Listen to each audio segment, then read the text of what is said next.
Hey, how you doing? This is Adam Post, publisher of more than 1,000 comic books and marketing expert following the Bud Light controversy.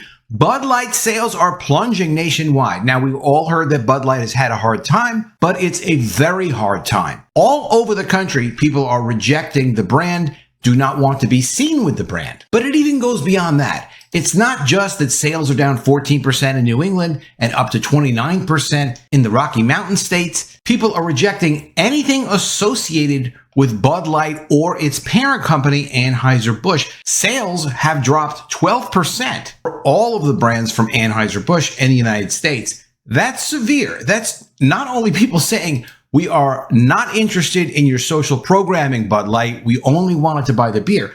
But they're also saying anything associated with Bud Light or your company we don't want to buy. There's really never been anything like it. It's one thing for people to turn on a brand or lose interest in a brand, but to have them go after the company and not want to be involved with the company is really something else. Bud Light also, because of this cultural phenomenon, which is really fascinating, is now turning into like a verb and an adjective. It's not just a product anymore. From Daily Caller, the GOP path to victory in 2024 is really simple. Don't be like Bud Light. Target being targeted. Target deserves the Bud Light treatment. Retail giant faces backlash after launching trans-friendly clothing line for children. Is Anthropology the next Bud Light? Levi's CEO says he supports expanding gender-neutral clothing line despite Bud Light controversy. And even into the industry of finance, investment management company Blackrock met with Governor Kevin Stitt of Oklahoma on last Wednesday. That next morning, when asked what he and BlackRock representatives talked about, Stitt said this, quote, BlackRock doesn't want to turn into the next Bud Light, that's for sure. People understand it's now part of the culture that Bud Light is something that means destruction of business relationships, consumer relationships, and brands. This brand is not coming back. There's no way it can. It means something terrible. They really ruined something that was a good thing. It took 20 years for Robert Lachky and his team to turn Bud Light into the #1 brand for beer in the United States. It was very successful, it was very profitable. They ruined it within a week. That's what Lachky says, and he's absolutely correct. Let's get into the first article. Before we do, please be sure you are subscribed to the channel.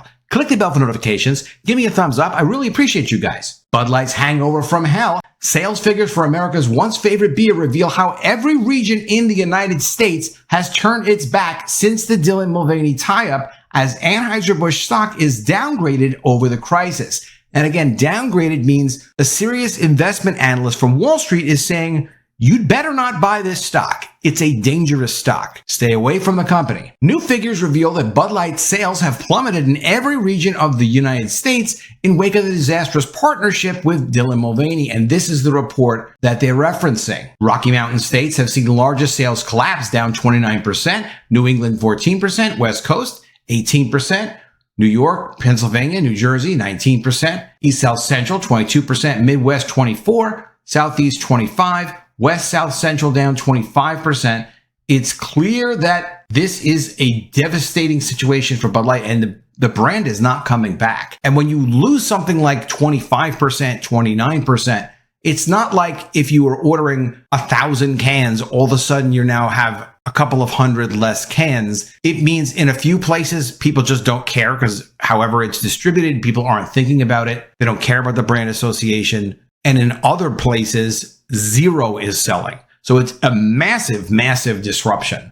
Basically, they've turned the brand into what's equivalent to a store brand when you go to the supermarket and there's no brand there. That's the best they can expect to happen with Bud Light. If someone just wants to get drunk, they'll drink the beer if they're not aware of the negative associations with the brand. And many people are, almost everyone is, but not everybody actually is. Those are the people that Anheuser-Busch can still sell to. What used to be America's #1 beer brand has been sent into a steep decline after it used Dylan Mulvaney, trans influencer, to promote its brand. Data from Beer Business Daily show that the sales of US's #1 brand has fallen in every region of the country. Sales in the Rocky Mountain states dipped the most significantly, 29%, with the South Atlantic, West North Central, and East South Central all dropping 25%. A beer analyst who knows the industry really, really well, has been in the industry for 30 years, has great insight on this. He said, Anheuser-Busch went off the rails when the last family member, August Anheuser-Busch III, retired, and focus went from humor and sport to Miami art fairs and Dylan Mulvaney. A beer analyst had pinpointed the moment that Anheuser-Busch began its multi-billion-dollar decline, slamming the iconic brand's shift away from sport and humor after its founding dynasty lost control of the company. Harry Schumacher, a 30-year veteran of the beer business and podcast host, said the brewery was doomed as soon as the family patriarch, August Anheuser-Busch III, retired from the company in 2006. Quote, "I always looked up to and feared Anheuser-Busch," Schumacher said. "They were the most respected. They knew the market better than anybody. August 3rd knew that sports and humor were the way to get in with customers." The company has made a series of marketing blunders in recent times, with Schumacher pointing to Anheuser-Busch's involvement in ritzy art fair Art Basel, Miami Beach, as a prime example of losing its touch. He said, quote, "It doesn't have to be NFL football, but not Art Basel in Miami." While Bud Light's old leadership saw the brand roll out hilarious advertisements and focus on fan-friendly sports marketing, a new executive lineup has since reversed course. Speaking on the BeerNet Studios podcast, Schumacher slammed the brand's demise, saying so many people depend on Bud Light for their income. "I feel bad for Bud Light, and I feel bad for the employees and distributors who have to go out in the market and deal with this bull." The beer giant has come under mounting scrutiny for pushing woke advertising in its marketing campaigns, most notably through its recent collaboration with trans star Dylan Mulvaney. Amid a severe backlash that saw loyal customers turn on the company and boycotts its products, all of its products, whichever products they can identify, the brand lost over $6 billion in market value. Schumacher said the big mistake came due to a change of identity from previous decades of successful advertising, a shift away, he says, that created blind spots. In decades past, the brand became known for its humorous, often raunchy advertising, including a 1994 ad that saw men wearing wigs and dresses to participate in a bar's ladies' pool tournament. But following the fallout of its Dylan Mulvaney advertising push, the company has come under fire for pushing woke marketing on the masses. People really have had it. Consumers have had it with the woke marketing pushes. We understand corporations can spend their money on whatever they want to spend their money on, and if they want to push social agendas, they can push all the social agendas they want, just like Colin Kaepernick with Nike. If you want to push that stuff, you can push that stuff. But consumers also have the right to push back and say, you know what, then fine. I don't want your products. I'm not interested in what you're doing. Social messaging does not belong in consumer brands. But following the fallout of Dylan Mulvaney's advertising push, the company has come under fire for pushing woke marketing on the masses. Lambasting the fall of a dominant business he once feared and respected, the beer fanatic said that Bud Light's former leadership had a much firmer grip on the market than today. Quote, "August the 3rd knew that sports and humor were the way to get in," he added. "Yes, I'm upset. I'm not throwing stones at any Anheuser-Busch employees. I'm saying that this was a culture that started in 2008. August the 3rd retired from the company in 2006, while his son August the 4th remained as CEO until the company was bought by InBev 2 years later. August Anheuser-Busch III was the great-grandson of the founder of the company, Adolphus Busch. He served as the company's chairman from 1975 until 2006. However, his rise to the top of the company only occurred after he forced out his father, Gussie Busch Jr., in a boardroom coup, despite his father being credited for transforming the company into the world's largest and most powerful brewery since he took the helm in 1946. The company had already grown to national prominence by the 1880s, distributing over 140,000 barrels a year under the guidance of original brewery founder Eberhard Anheuser and his son-in-law Adolphus Busch. By 2023, that figure has grown to roughly 100 million barrels.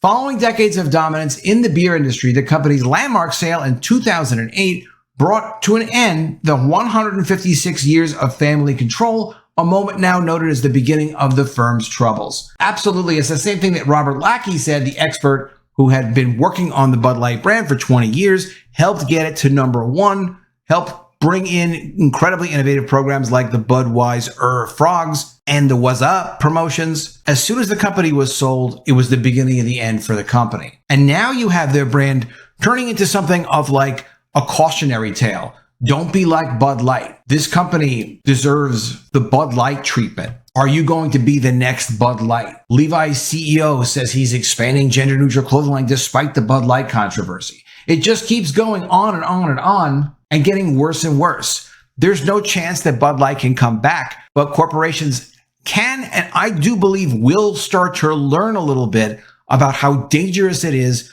to play with pushing their unwanted social agendas, especially through brands and products where they just don't belong. Let me know what you think of all this in the comments below. Do you think they have any kind of a chance to bring Bud Light back. I'm going to keep following this story until the end. I'm really interested to see how this turns out. This is the first major consumer brand that went woke, is paying a price for it with consumers, and looks like it actually destroyed itself because it wasn't respecting its customer base. Again, even if the Dylan Mulvaney thing was a mistake, they didn't address it as a mistake. They didn't address it right away, and they still haven't been honest about what really happened, who was responsible, and actually legitimately apologize to their customer base. And that's what you should always do if you're a company and you make a mistake. Communicate that you're not perfect. You apologize. You understand people were disappointed in you, and you'll never let that happen again. They've never done that. But let me know what you think about it in the comments below. Always love to see your comments. Really appreciate you. Please be sure you are also subscribed to the channel. Click the bell for notifications. Give me a thumbs up, and I'll see you again soon with another video. And if I don't see you, I will miss you.